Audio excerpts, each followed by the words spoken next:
UnDaoDu to you and yours. I'm UnDaoDu. I want to talk about what is Duism and on being a Duist. In reality, all of us are Duists.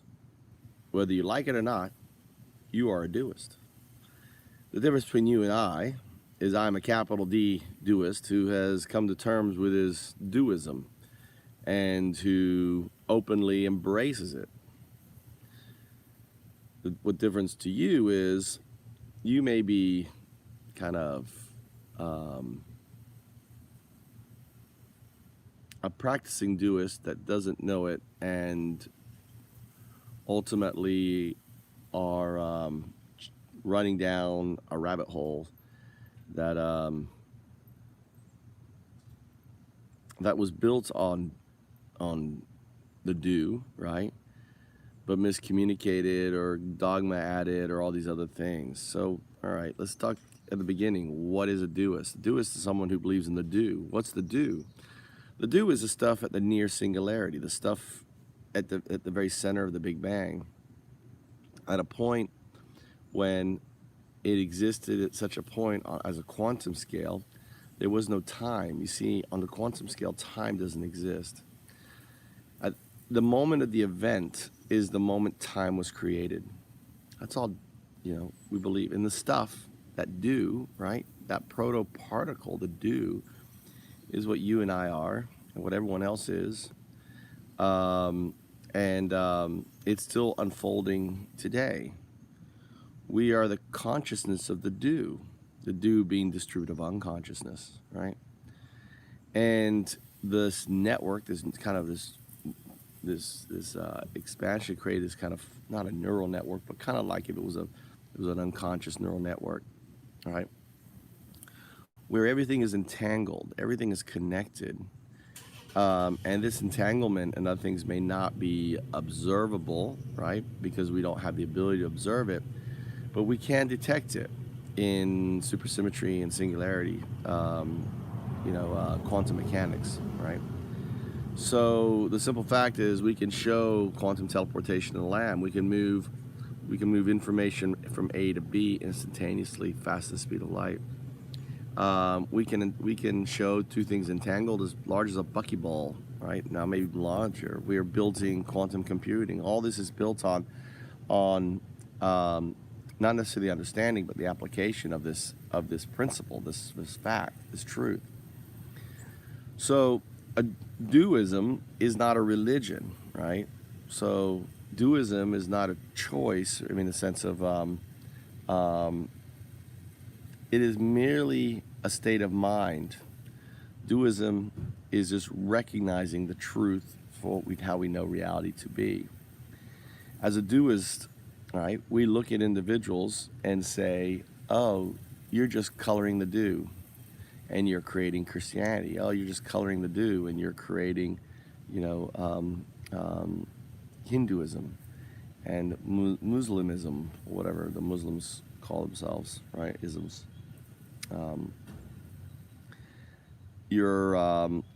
The Buddhist is coloring the do, the Taoist is coloring the do. The Duist is seeing it for what it is. So when you start to awaken to this reality, then you become a Christian Duist, not a big D, right? A big D Duist basically treats all religions and everything pretty much the same. A big Duist ultimately doesn't put weight on any of the coloring. It's just coloring. An atheist is just someone who refuses to color. It's that simple. There's Duism for you. There is no dogma. Dogma is something you choose to follow and believe in everything else. There is no dogma in Duism. That's it, right? And if you want to add dogma to your Duism, great, right? Great. And understand the three precepts of Duism is really simple. Number one is everyone is free to color, right? Number two, provided you're not imposing that coloring on others. The moment you say I'm the only way of coloring is you've lost the path, right? You've kind of fallen off. And an atheist has every right to scream at you, says, don't force me to color. Why are you coloring something that's so beautiful and awesome right on the start?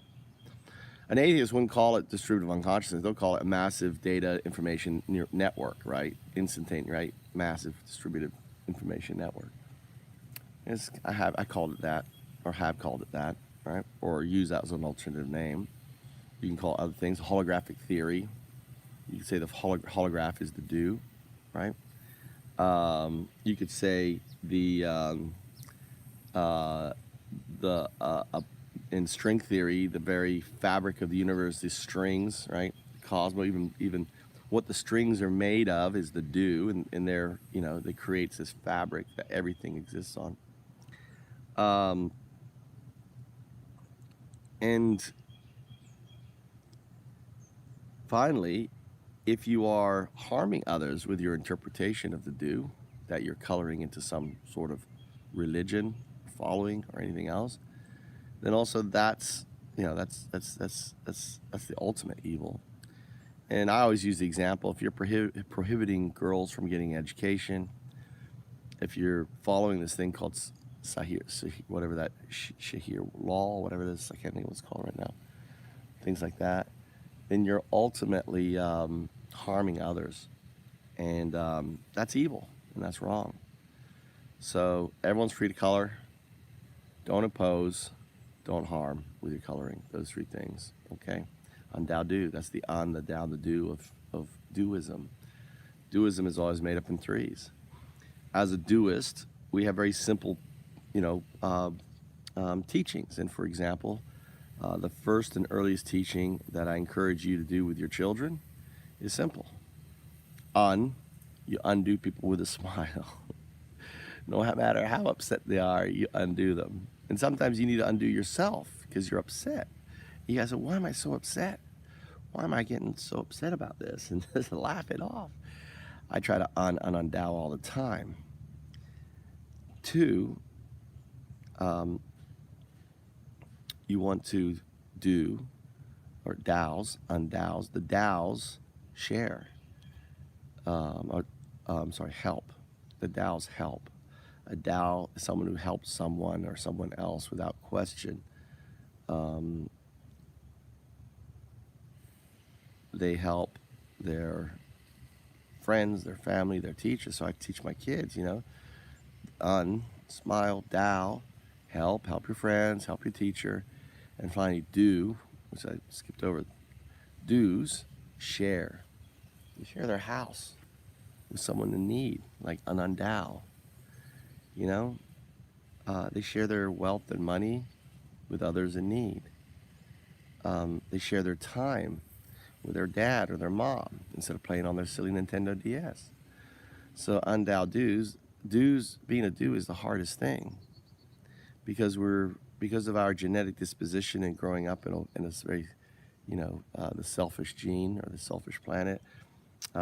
We have very selfish tendencies. We want to hoard. We want to consume everything. We want everything. It's mine, mine, mine.